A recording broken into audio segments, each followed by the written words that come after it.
Hello everyone, JEE Main PY की question series के इस वीडियो में आपका स्वागत है। देखो इसमें क्या दिया है कि एक थीन बाई कॉन्वेक्स लेंस है, ठीक है। इसका पावर दिया हुआ है 4 डायोप्टर डी।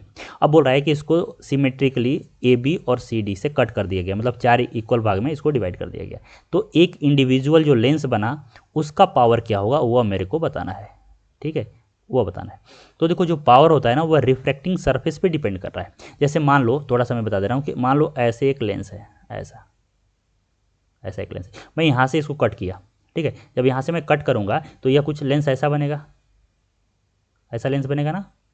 तो देखो ध्यान से कि पहले अगर कोई रे आता तो पावर क्या होता है कि किसी भी रेज को लेंस जो है वो कितना डाइवर्ज कर रहा है या कितना कन्वर्ज कर रहा है। तो यहाँ पे क्या आता है, एक रे आता है ऐसे सपोज करो, फिर यहाँ से रिफ्लेक्शन के इधर जाता है और फिर इधर से रिफ्लेक्शन से इधर आता है। यानी जो रिफ्रैक्टिंग सरफेस है एक यह है और एक यह है।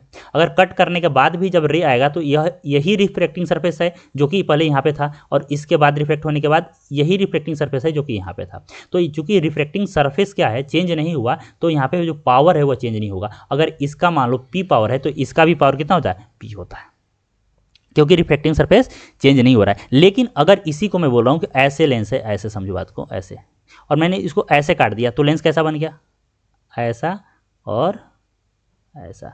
तो जो पहले रिफ्लेक्टिंग सरफेस यह और यह था अब चेंज हो गया। अब क्या हुआ, एक तो वही रहा, एक तो वही रहा, दूसरा क्या हो गया, प्लेन बन गया, बन गया ना प्लेन। तो यहाँ पे चेंज हो गया। उसी का इसमें भी सिमेट्री से, ठीक है। तो अगर एक प्लेन हो गया, एक वही रहा, तो इन दोनों का जो पावर होगा वो इक्वल होगा। लेकिन पहले जितना जितना अगर मान लेते हैं पी इसका था तो अब इसका पी डैश हो गया होगा।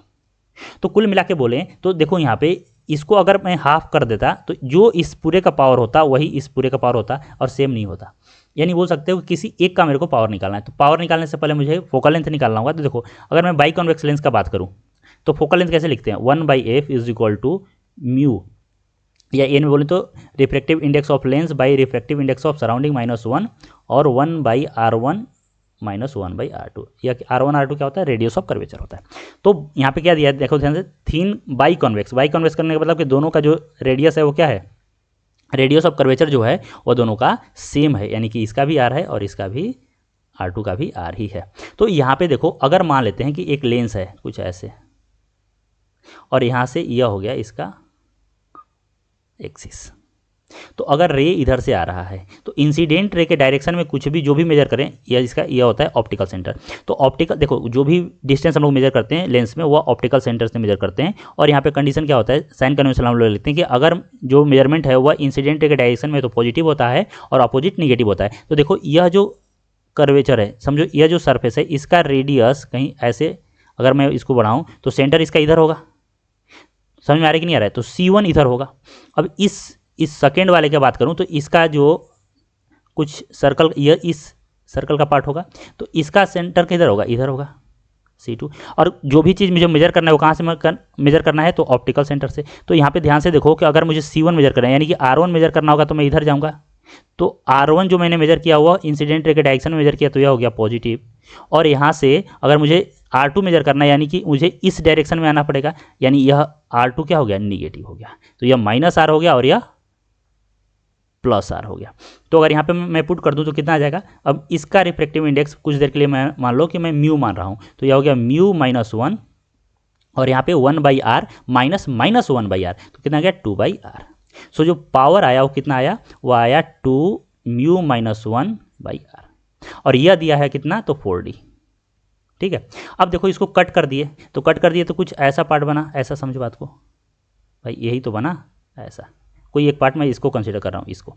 तो अब देखो इसके लिए तो R1 जो था वह R था कि नहीं था, और इसके लिए चूंकि यह प्लेन हो गया तो R2 मेरा क्या हो गया, यह हो गया इनफाइनाइट। सो अगर मैं इसके लिए पावर लिखूं, सपोज मैं P डैश लिखना चाह रहा हूं, तो यह क्या आएगा 1/f डैश, और यह आएगा म्यू -1 यानी कि वही म्यू -1, और फिर से 1/r1 - 1/r2। तो R1 तो R है और R2 क्या हो गया, इनफाइनाइट। R2 इनफाइनाइट होने के कारण यहाँ क्या आ गया, म्यू -1, और यह आ गया 1/r - 1/इनफाइनाइट। तो यह टर्म हो गया 0। सो क्या आ गया, म्यू -1/r। यह मेरा क्या आ गया, P डैश आ गया। अब P डैश देखो यह क्या है, यह 4D है, तो म्यू -1/r कितना हो जाएगा, यह होगा 2D। तो इस हर एक इंडिविजुअल का जो पावर होगा वो कितना होगा 2D, यानी कि 2 डायोप्टर, यानी कि जो ऑप्शन 4 होगा वो करेक्ट होगा। तो अगर वीडियो आपको पसंद आया हो तो वीडियो को लाइक कीजिए, चैनल को सब्सक्राइब कीजिए, कुछ पूछना है तो कमेंट सेक्शन में मेंशन कीजिए, मैं रिप्लाई जरूर करूँगा। आज के लिए इतना ही, थैंक यू सो मच। वैसे यह बात याद रखना कि अगर मैं देखो इधर से AB से काटूंगा तो दोनों का पावर चेंज नहीं होगा, लेकिन जब मैं CD से काटूंगा तो पावर कितना हो जाएगा, हाफ हो जाएगा, यह याद रखना, ठीक है। तो आज के लिए इतना ही, थैंक यू सो मच।